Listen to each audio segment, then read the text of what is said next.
Daily news and analysis. We keep you informed and inspired. This is World Today. The Communist Party of China marks its 105th founding anniversary. China calls for maintaining momentum of negotiations between the United States and Iran. And right-wing leader Keiko Fujimori wins Peru's presidency. Hello and welcome to World Today. I'm Do Hongyu in Beijing. To listen to this episode again or to catch up on previous episodes, you can download our podcast by searching World Today. Our first story. General Secretary Xi Jinping of the Communist Party of China Central Committee says the CPC has led the Chinese people in writing the most magnificent epic in the millennia-long history of the Chinese nation. He made the remarks in a speech at a gathering marking the CPC's 105th founding anniversary. Xi Jinping said the people are the creator of history and the true heroes. He also outlined the CPC's fine qualities, including the readiness to follow the trend of the times and its focus on constant self-improvement. The General Secretary urged all CPC members to forge ahead to realize the party's missions in the new era. At the gathering in Beijing, Xi Jinping conferred the July 1st medal on model CPC members. For more, we're joined by Han Hua, co-founder and Secretary General of the Beijing Club for International Dialogue. So thank you very much for joining us. First of all, the CPC honored 8 outstanding members on the occasion of its 105th anniversary. What do you think of their experience and which story particularly stands out to you? The 8 recipients of the 2026 July 1st medal are remarkable because they represent different pathways of service, public service, and they are all from grassroots. So I think they have 4 major common characteristics. First, they solve real problems. Second, they stayed where they were most needed. They are from villages, they are from laboratories, they are from factories, schools, hospitals, but they devoted years and years to this just one mission. And I think their influence certainly extended beyond their own jobs. So that's why we know them. And their requirements and their achievements actually required extraordinary persistence. Like I said, they stayed in this one post for decades long and they achieved. Among them, the story that I love, I was really touched by all of these stories, but the story that resonates with me most is the educator and scientist Zhao Yafu, because he is an agricultural scientist who has spent more than 6 decades working directly with farmers, with peasants, introducing modern cultivation techniques and helping raise rural incomes. And in that sense, he has also been an educator. So he teach farmers new technologies and mentoring younger agricultural researchers to help grow the farms. So I think his work, his tremendous work, has not only helped farmers increase their incomes day by day, but it's an integral part and it's a vivid example of how China live the poverty, do the poverty alleviation as one of the most world's miracle in the past decade. I think he is an integral part. 6 decades in agriculture for all these achievements, right? In the speech, General Secretary Xi Jinping mentioned the word people over 40 times. He said the people are the creator of history and the true heroes, and that the whole party must always rely on the people to create great historical feat. Why does the CPC uphold putting the people above all as the core value? First, it is rooted in the party's political philosophy. The CPC's role is to represent and serve the people rather than govern for its own sake. And also, it is a source of CPC's political legitimacy, because the CPC emphasizes governing performance, or in other words, it is purely results-driven. Results should be recognized by people. So its legitimacy depends on improving people's lives, day-to-day lives, maintaining social stability, giving people's livelihood a very stable environment, be it domestic environment or the external, international environment, and at the same time promoting national development. So therefore, putting the people above all is not only a moral commitment just by lip service, but also a governing principle to day-to-day carry out and execution of these principles. I think it also reflects China's long political tradition. The idea that the people are the foundation of the state has deep roots in Chinese political thought and the philosophy dating back more than 2,000 years.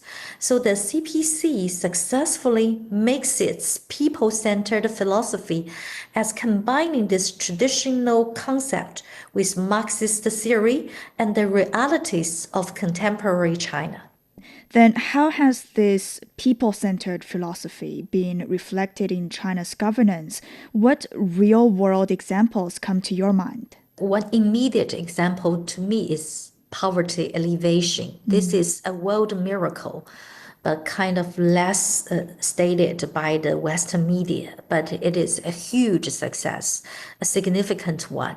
Over several decades, and especially after the 18th CPC conference 14 years ago, through the very targeted poverty alleviation campaign, China eliminated the extreme rural poverty by the end of 2020.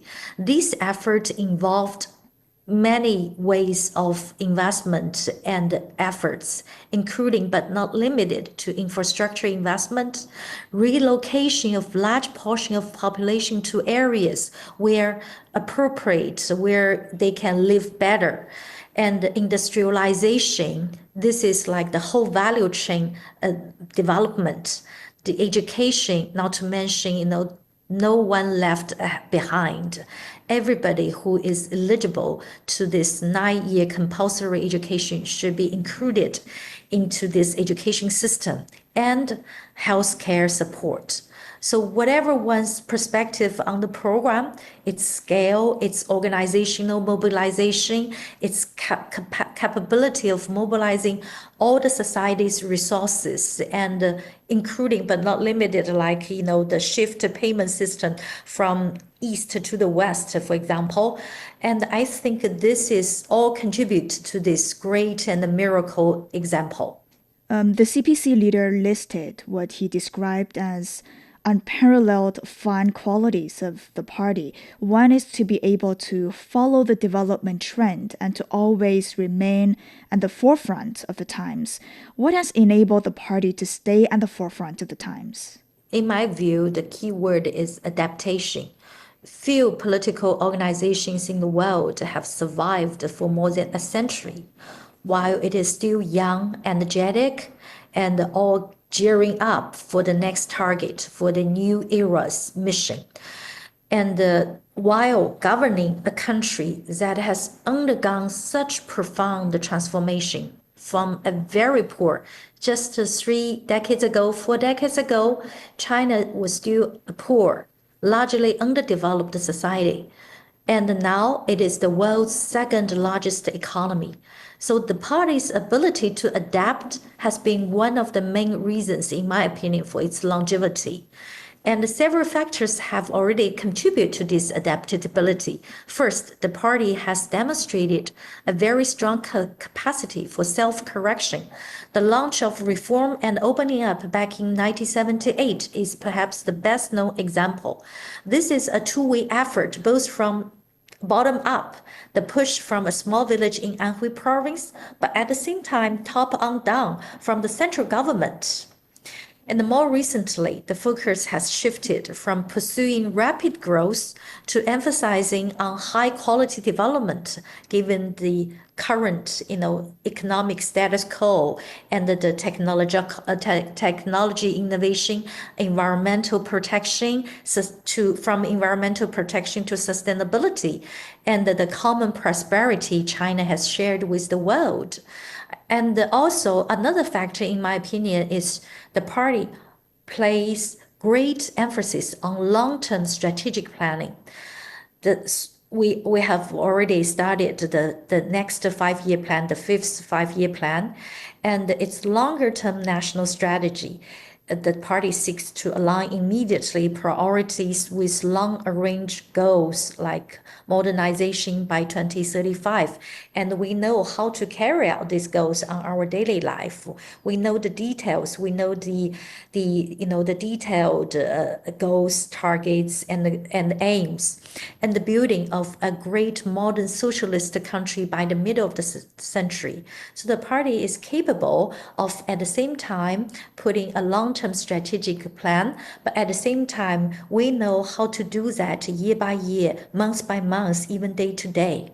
And also, the party CPC has invested heavily in governance capacity.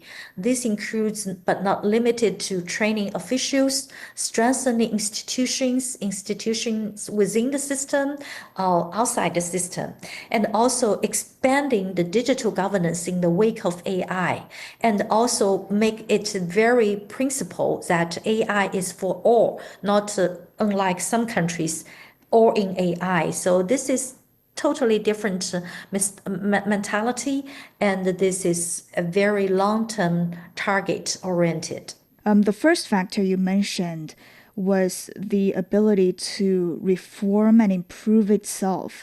How important is the self-improvement for a party like the CPC? And how is the CPC able to continuously reform itself? Because this is not an easy mission. Of course, it's never easy. I think General Secretary, she often says that the greatest challenge for a long governing party is not external pressure, but complacency and self-satisfaction. So after more than 7 decades in power, after the 1949, the CPC recognized that its ability to govern depends not only on delivering results, but also on maintaining discipline. Discipline is for delivering results. So maintaining the discipline is regarded as the backbone or the cornerstone of the party's governance. And also integrity, the public trust. So that's why self-improvement is treated as an ongoing necessity rather than a one-time campaign. And also, the party's concept of self-revolution is central to this thinking. It means that having the willingness to examine shortcomings, confront problems, and make corrections before they become systematic risks. So I think the party Secretary General has described the self-revolution as a defining feature that distinguishes the CPC from other major political parties. And Xi Jinping also called on the party members to fulfill the party's missions in the new era. What are the defining missions of the CPC at this stage of China's development?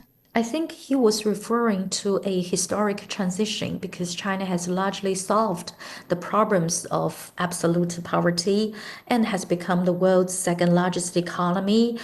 The challenge is now is no longer simply to grow faster, but to develop better and to benefit broader of the world people, a shared community of all mankind. So I see there are 5 defining missions at this stage. First, how to sustain a high quality economic development, because this is like our foundation to grow together and to benefit the world. And the second is how to improve people's well-being and at the same time promote common prosperity. The third is how to deepen the reform while pursue high standard opening up. The fourth will be how to advance Chinese modernization and how to share that with the world. Last but not least, how to contribute to global peace while we are currently on this particular day, we still have over 50 major conflicts in the world, not to mention those small and very mini conflicts. So I think it's time for China and for the CPC's governance to contribute internationally when our role internationally is growing and our responsibilities are growing. So the party need to frame this mission in a global terms. And to accomplish these missions, Xi Jinping stressed the importance of adhering to the party's basic theory, basic line, and basic policy. Could you explain what these principles are and why they continue to be regarded as fundamental to China's development? I was really touched when I watched the live broadcast when he mentioned the basic line, basic policy. So I think he was reaffirming that the CPC sees as the fundamental framework for governing China down the road for the next 100 years or even longer, that the basic theory certainly refers to the party's guiding ideological framework, which includes Marxism, which is adapted already to China's realities. Also, Xi Jinping's thought on socialism with Chinese characteristics, especially for a new era. And the basic line, in my opinion, can be summarized as one central task, but two basic points: to upholding the four cardinal principles and to continue reforming and opening up. This are the fundamental, China's developing principles. And speaking of the basic policy, I think it refers to the major policies through which these principles, this series can be implemented and carried out. They include, but maybe not limited to, pursue high quality development, advance Chinese modernization, deepen the reform, and accelerating the industrialization in a global arena, and continue improving people's well-being and strengthening the ecosystem building and the construction, and of course, safeguarding the national security and maintaining the party's overall leadership. So I think these are the basic policies, but put people at its core. I think these are really fundamental. Thank you very much. That was Han Hua, co-founder and Secretary General of the Beijing Club for International Dialogue. Coming up, China calls for maintaining momentum of negotiations between the U.S. and Iran. This is World Today. Stay tuned. Hello, I'm Yan Liang, Kramer Chair Professor of Economics at Willamette University. In a rapidly changing world, staying informed has never been more important. World Today delivers sharp analysis, global perspectives, and the stories behind the headlines. It is your trusted source to understand what's shaping our world. World Today, bringing the world closer. Welcome back. Chinese Foreign Minister Wang Yi says the priority in the U.S.-Iran situation is to safeguard and implement the Memorandum of Understanding, maintain the momentum of negotiations, and work for an early agreement. He made the remarks when meeting with Saudi Arabia's Minister of Foreign Affairs, Prince Faisal bin Farhan Al Saud, in Beijing. Wang expressed China's readiness to work with Saudi Arabia to ease tensions and contribute to lasting peace and stability in the region. On bilateral relations, the Chinese foreign minister said the two sides should leverage complementarity, optimize the trade structure, and support each other's modernization. The Saudi foreign minister said the country supports the global initiatives proposed by China and stands ready to engage in close multilateral coordination with China and safeguard the common interests of developing countries. Now for more, we're joined by Dr. Wang Jin, a Middle East expert in Xi'an, China. Thank you so much for joining us, Dr. Wang. It's my great pleasure. First of all, the Chinese foreign minister stressed the implementation of the MOU and an early agreement between Iran and the U.S. What are the biggest obstacles to turning the current ceasefire and the Memorandum of Understanding into a lasting agreement? I think if we look at the agreement per se, I mean the memorandum of understanding (MOU), actually it was a very important agreement for peace, but actually it is just a temporary agreement calling for ceasefire between United States and Iran, and also calling for the starting process of the peace negotiation between the two countries. So, I mean, we'll talk about the memorandum of understanding (MOU) itself. It actually should not be regarded as a lasting peace guarantee. It's just a document that finalizes the ceasefire status. So if we look at the agreement per se, it is a very major obstacle. And also, if we look at what is happening after the signature and the starting of the negotiation process, on the one hand, we could witness very positive signs that both the United States and Iran, they are trying to implement and maintain the ceasefire. But on the other hand, divisions, crisis, and hostilities between the two countries all of them finally led to a new waves of different conflicts and clashes between the two countries. So trust between the two countries might be the very major foundation for the new round of hostilities. But again, I think the divisions between United States and Iran over the issue of Iran nuclear issue, of the status of Strait of Hormuz, are the major causes for the failure of maintaining peace. So that's why I think in the future I'm afraid that we would witness different rounds of crisis and conflicts and clashes erupted again and again and again, and the ceasefire itself is still very fragile. Apart from trust, what else is needed to break the repeated cycles of conflict and reconciliation in the Middle East?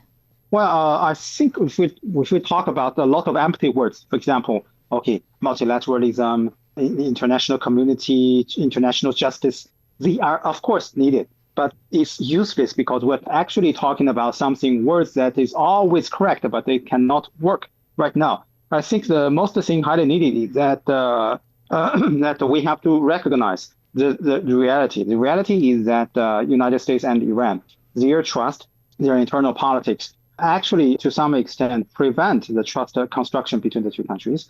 And also international community as well, the regional countries have already done a lot to help the communication channel work between the two countries, and also on the other hand has already done a lot to try to bring the two different conflicting parties together on the negotiation table for the possibilities of breakthrough of the issue that they divided. So I think actually the regional countries have already done a lot. International community has already done a lot. But we cannot expect that the two countries could turn around suddenly and within one night. That's impossible. So that's why I think we should keep patience. Of course, we could continue to speak about the correct words for lasting for 1 hour, but I think it's useless. We have to recognize the reality. The reality is that the divisions between the two countries are still apparent, and this gap could not be narrowed within the short term. This is a reality I think we should recognize and accept. This is a long-term problem, but the Chinese foreign minister did say that China is ready to work with Saudi Arabia to ease tensions in the region. So what can the two sides do to ease tensions and probably work for lasting peace and stability in the region?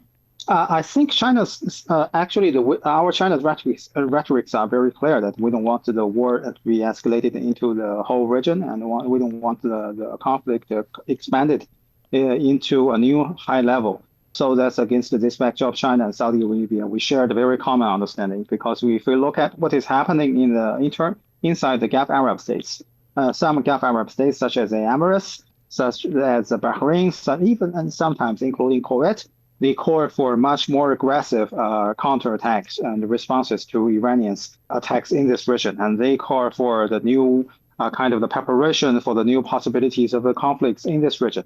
But of course, some other countries, such as Qatar, sometimes including Oman, these two countries, they hope to work together closely with Pakistan, which is not a part of the region, but to some extent is also a very important power that could have influence in this region, to establish a communication channel between the United States and Iran.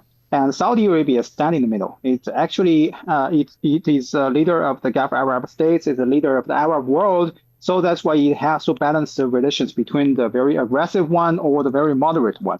So that's why China and Saudi Arabia share the very common understandings. We don't want the war to be further escalated. We don't want the possibilities of the conflicts under the division between the United States and Iran further expanded into other parts of the region. So that's why I think China's voices are very timely, and China's stances together with the stances from Saudi Arabia could be the major foundation for the future peace possibilities in this region.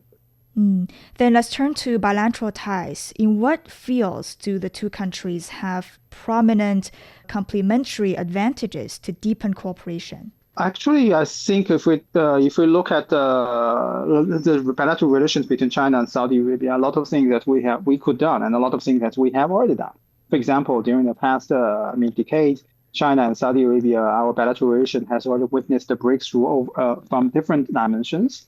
And for example, our cooperation over the financial sector, over the infrastructure sector, over the high technology sector, over the green energy sector, all witnessed the very major growth. And the bilateral relations, particularly the political relations between the two countries and the political trust between China and Saudi Arabia further deepened. And also in the future, I mean, we have to accept that we repeatedly stress we are living in a world, and we're living in actually the region full of possibilities of war coming back. So China and Saudi Arabia, together with other Gulf Arab states, we shared a lot of common understandings, and we hope that the peace could be maintained and stability could be protected. So I think that's why we are facing the new possibilities and the opportunities that the trust of bilateral cooperation could be further enhanced. So that's why I think we will face a very bright future for the bilateral relation between Saudi Arabia and China. New possibilities. And finally, within 1 minute, how could closer China-Saudi coordination contribute to regional stability? I think it's a very important, of course, a very positive contribution factor to the regional stability and the regional cooperation, because China and Saudi Arabia are both very important powers in this world. And we shared a lot of common understandings, not only from regional issues, but also over the international issues. So China and Saudi Arabia's role could be much more much more closer, and our cooperative opportunities could also grow and enhance. But again, that we are facing the new possibilities of the crisis in this region. And on the one hand, it's a crisis, but also on the other hand, it's the new opportunity for enhanced further trust between China and Saudi Arabia. So that's why, as I say again, that China and Saudi Arabia, our future bilateral relations will be very brighter and brighter again. Thank you very much. That was Dr. Wang Jin, a Middle East expert in Xi'an, China. You're listening to World Today. We'll be back after a short break.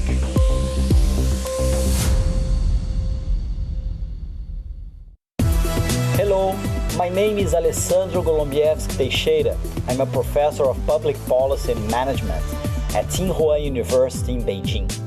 I am a great listener of The World Today. In my opinion, The World Today is one of the best China radio programs. In The World Today, we can get the best news and analysis in what is happening now in the world. So please come to join us. You're listening to World Today with me, Do Hongyu, in Beijing. China is making it easier for international visitors to shop while traveling in the country. Starting July the 1st, a new package of measures will streamline China's departure tax refund system.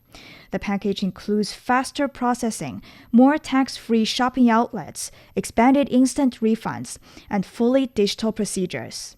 The policy is part of China's broader efforts to revive inbound tourism and cross-border consumption. For more on this, my colleague Zhao Yang spoke with Li Luan, Assistant Professor of Economics at Peking University. Professor Li Luan, thank you very much for joining us. China has rolled out 2.0 version of the departure tax refund policy and is taking effect from July the 1st. So tell us more details of it. What are the changes compared with the previous one, and which new measures do you think will have big impact on international visitors? Yeah, so I think the biggest change is that instead of treating refund as something to do at the airport. I think right now the policy changes refund as part of the shopping experience. So I mean, there are multiple key measures included in this policy. For example, there's going to be more tax refund stores. China will expand the number of coverage of stores eligible for departure tax refunds. Also, this buy now, refund now service is expanded to nationwide service. So instead of receiving refunds at the airport, they can, foreign visitors can receive refunds at the point of purchase. And also there's a so-called cross-region recognition. So visitors can shop and receive instant refunds in one city and then, fly to another city or depart at another city with very much of convenience. And there's a 28-day departure window as well. So travelers using this instant refund service will have a 28-day window to leave China after purchase. So I think, after all, these measures are all very visitor friendly because, in terms of paperless verification, in terms of lowering the lower bound for purchase, which is the 200 yuan as a same day, same store purchase threshold to allow refund. These are all suggesting, a more simple, predictable, and available refund process during the trip. Well, indeed. And the tax refund package comes along with visa-free policies and improved payment services. Authorities also pledge to promote additional international passenger flights to make travel to China easier for overseas visitors. So how do you think these measures complement one another? How will they work together to boost the inbound travel and consumption? Yeah, I think these measures complete or solve three different bottlenecks in the visitor's journey or in the visitor's experience. So our new visa policy gets people into China with more convenience. The payment services help them to spend smoothly without changing different credit cards or using another app. And tax refund reform really gives them an extra incentive to shop locally and shop at different cities. And I think this visa facilitation is already changing the number of visitors visiting China. So in the Q1 of 2026 alone, foreign nationals made more than 20 million border crossings, which is a 22% increase year on year. And payment is also very important because China is highly cashless economy. It's everything, all the transactions basically depend on mobile payments. And these inbound travelers are spending heavily using these mobile payments services. And actually, it's also a very novel experience for some of these travelers as well. I think having this one-stop service or having a more smooth payment system, which also supports, for example, the tax refund, is also going to give people more convenience and help them to shop very easily at different locations. And you mentioned mobile payments, and I read a recent media report saying that Tencent is testing Tenpay Go as a one-stop app for overseas visitors. It's covering everything from payments to travel and shopping. So when it's put into the real-world use, how do you think could it improve the travelers' experience when they're visiting China? Yeah, right now, I think even though a lot of services is on mobile, for example, payment and transportation, usually you need to switch between different apps. For example, you go to Didi for transportation, you go to Alipay for payments. And the goal for Tenpay Go is that basically this is a one-stop app that combines the QR payments, transportation, translation, shopping discounts, refund guidance, travel services, everything in one app. So I think Tencent has already announced these upgrades to inbound payments and also for example, the support for QR code and fee waivers for first-time users. So I think Tencent also potentially have this capability of integrating all of the service into this one mega app. And we've seen the booming inbound travel or the China travel phenomenon. More and more foreign visitors are now looking for local experiences here in China rather than traditional sightseeing, right? So how should retailers adapt to this changing demand, do you think?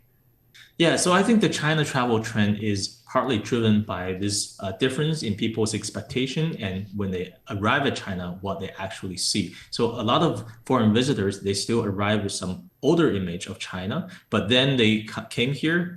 They discovered, the high-speed rail, the mobile payments, the night markets, and also, for example, the fast delivery of goods, or even, the local coffee chains, like we have a lot of Starbucks or McDonald's, and so on and so forth. So this is a very, diverse, consumption pattern in China, and social media also changed their demand because travelers are increasingly demanding experiences that they can share and are authentic. For example, they could explore not just the places of interest, but also city walks or buying some domestic brands in China that are harder to find overseas. So I think, retailers in China should really adapt by moving from just selling these generic souvenirs to actually curate these local discovery, meaning that maybe we could sell more Chinese designer toys, smart devices, heritage crafts, and so on and so forth. And I do think, as you mentioned, the tax refund system can also help to boost the domestic brands because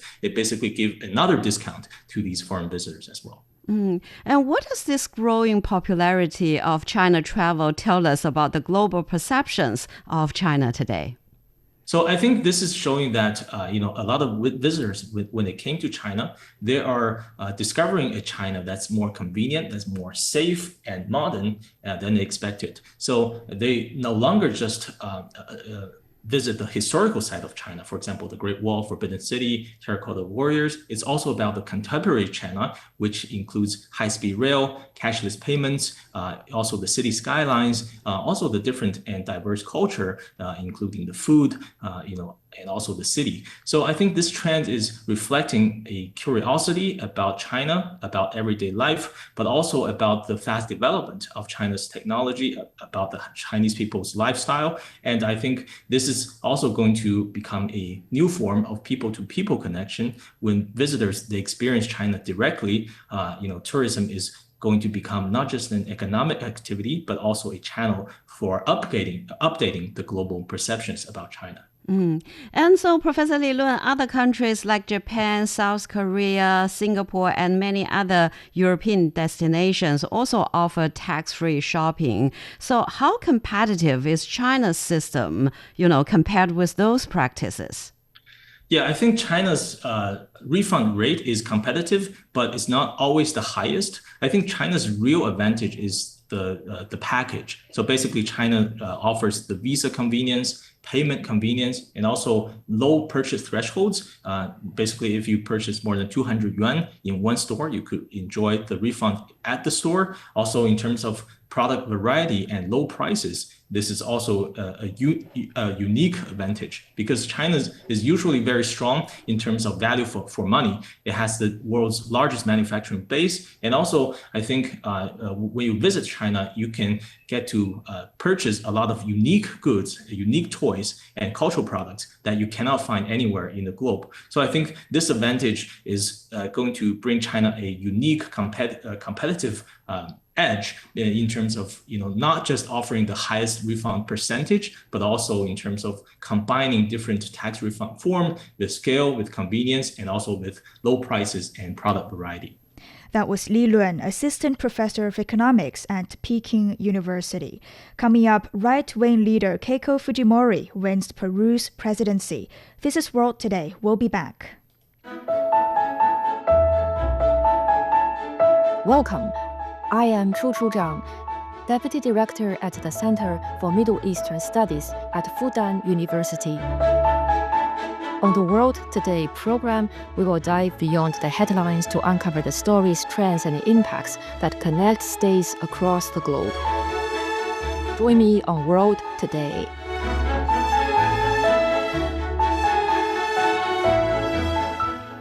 Welcome back.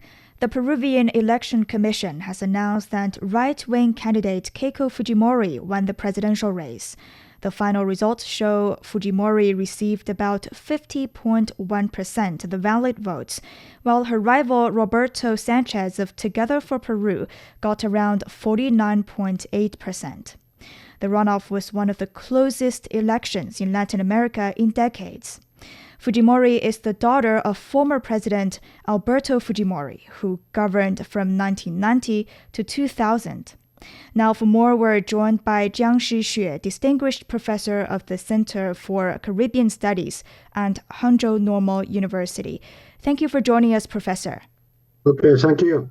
First of all, Keiko Fujimori is returning to the political spotlight after several previous presidential bids. What do you think helped her finally secure victory this time? Well, first of all, I want to point out that her victory is quite, how would you say, the margin is quite small. Only very, very tiny points ahead of her competitor. The reason why she wins this time, I think her campaign platform, her campaign slogans are very attractive to the voters. Because, nowadays, the economy in Peru is quite sluggish and social disorder is on the rise. Look at the crime rate. It's terrible, over the past several years. And also in the political field, struggles among the parties are very fierce, as well as a kind of corruption is very terrible. So I think she just can touch the concern of the public, of the voters. So that's why she can win. Fujimori's father was a former president. His legacy was deeply controversial. So how much did her father's political legacy influence this election, probably both positively and negatively? Well, her father, Alberto Fujimori, was a person, people like him or do not like him. I would say half and half. Okay, because Fujimori did something quite nice to the economy of Peru when he was in power many, many years ago. And this time, I think the voters believed that Keiko Fujimori will carry out her father's banner of moving forward market economy, as well as fighting against corruption and control social order. So that's why I would say this is a good legacy for her. But at the same time, it's two sides of a coin. Many people would argue that Keiko Fujimori will kill democracy because, like her father, like her daughter, Keiko Fujimori is very tough in a certain sense in terms of fighting against her political competitors and all kinds of things. So there are people who just like her, and there are also quite a few people who do not like her. So let's see what will happen. Now, Latin America has seen significant political shifts in recent years, with voters alternating between left and right leading governments. Does Fujimori's victory reflect this regional trend, or is it mainly driven by Peru's domestic circumstances?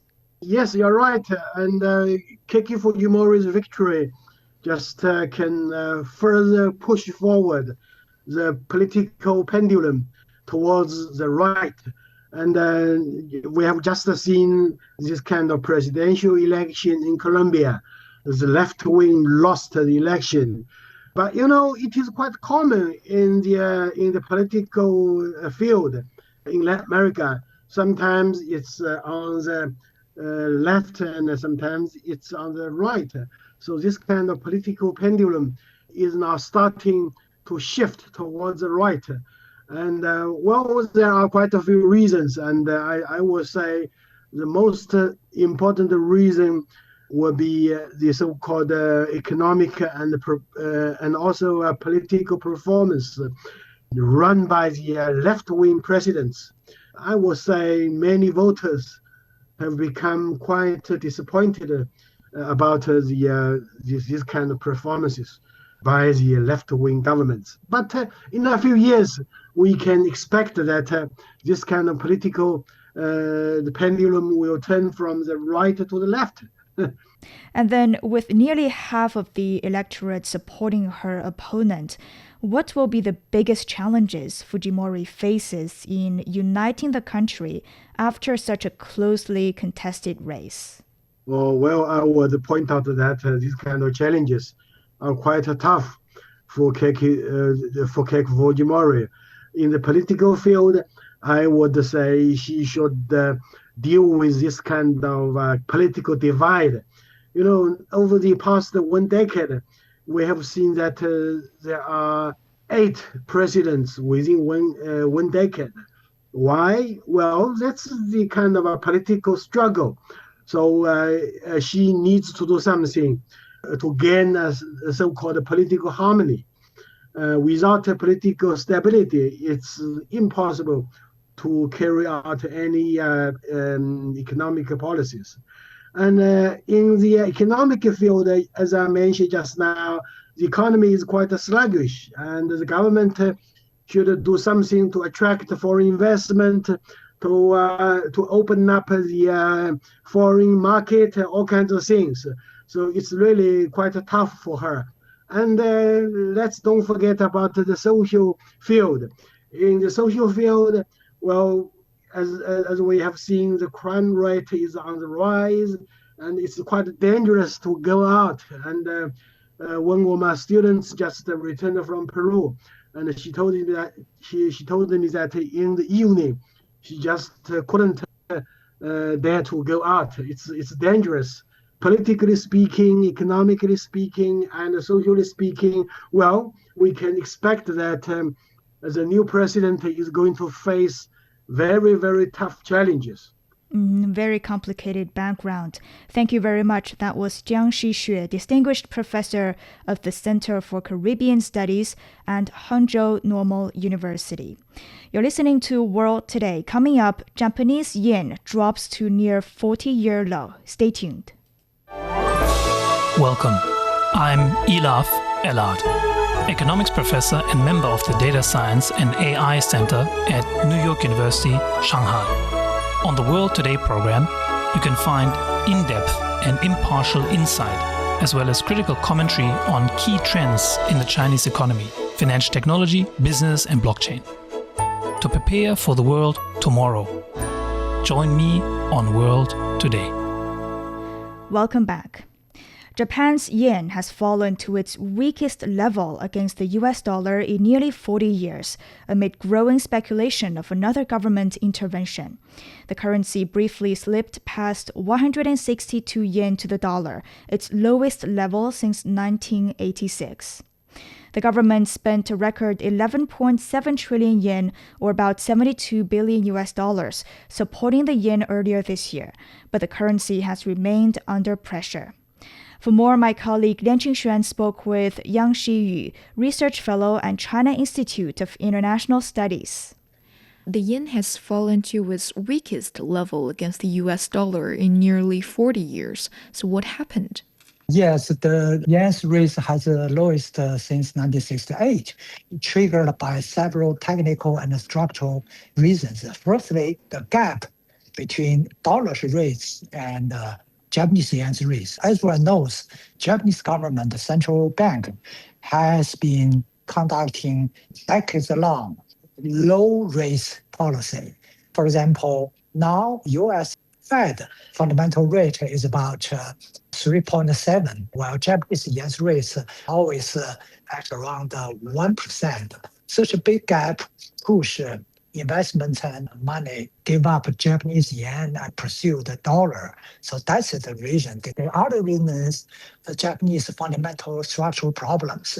Everyone knows Japan has one of the highest debt rate country. GDP to national debt ratio has reached over 240%, highest among Western countries. Such a weak financial base really affect fundamentally the Japanese yen space. And finally, the weak economic performance. For example, Japanese economy has lost 1 decade and another decade, and now remain in a very low level economic performance.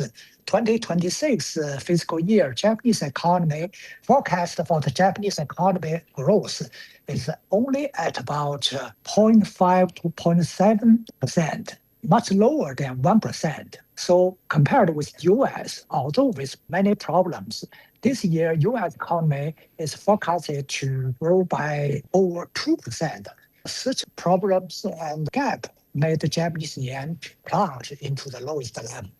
Japan's stock market has been rallying while the yen has continued to weaken. Why are these two trends moving in opposite directions, and what does this reveal about Japan's economy? It's a really unique economy in the world economy. On one hand, the rally of Japanese market really has some positive supporting factors. For example, if you find most of the leading indicators support some sectors rising, especially export-oriented.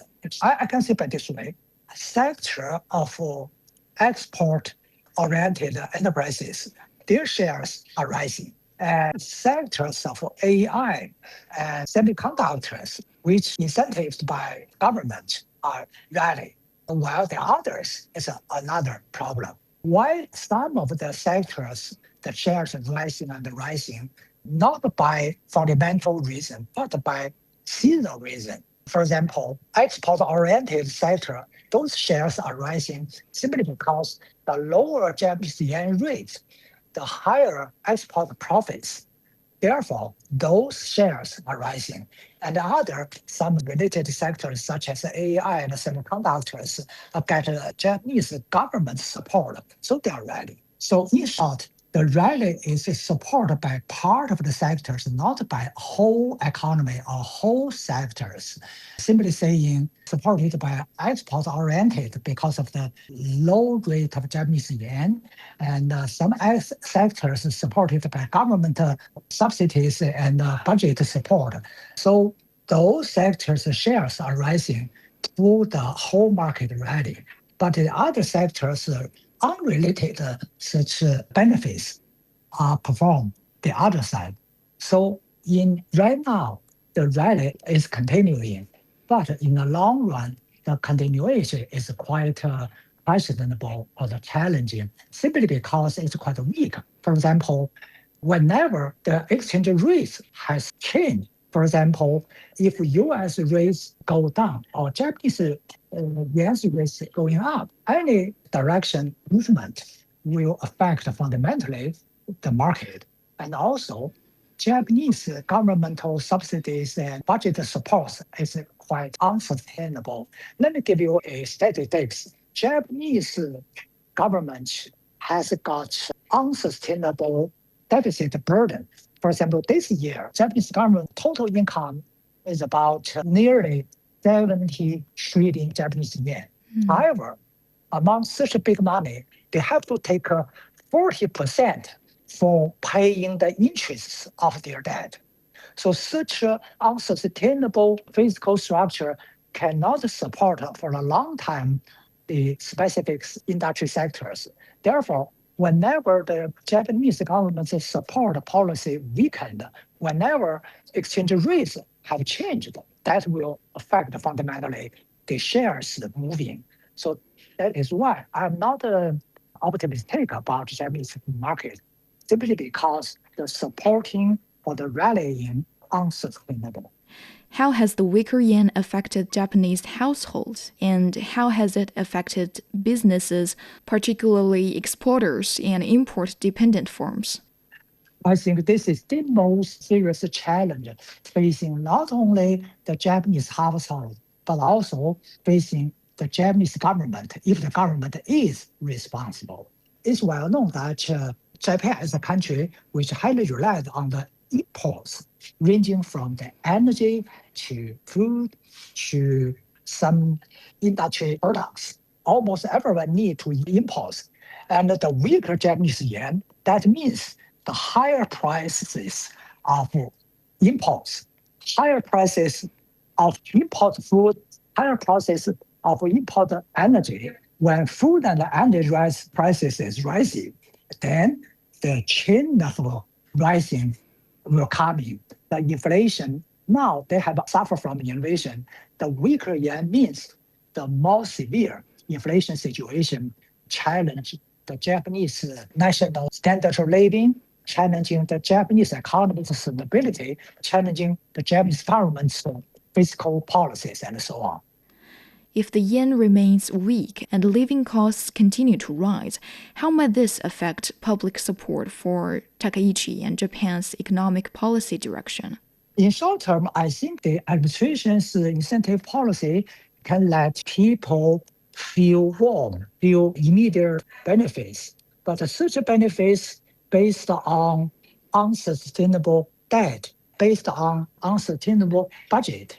When the budget negative effects and debt negative effects comes, then I think the supporting point will go into the opposite. Therefore, I always think the current budget incentives ranging from the semiconductor, from military, including from some of the people's living, contains more and more gambling factors. If they success, that would be great. But unfortunately, given the background of the huge debt, I don't think the probability of successful is reasonable. To the contrary, the more inputs by deficit budget, the more risks had facing the whole Japan, including the government and the people. That was Yang Shiyu, Research Fellow and China Institute of International Studies, talking with my colleague Lian Qingxuan. That's all the time for this edition of World Today. Our top story, the Communist Party of China has marked its 105th founding anniversary. To listen to this episode again or to catch up on previous episodes, you can download our podcast by searching for World Today. I'm Do Hongyu in Beijing. Thank you so much for listening. Bye for now.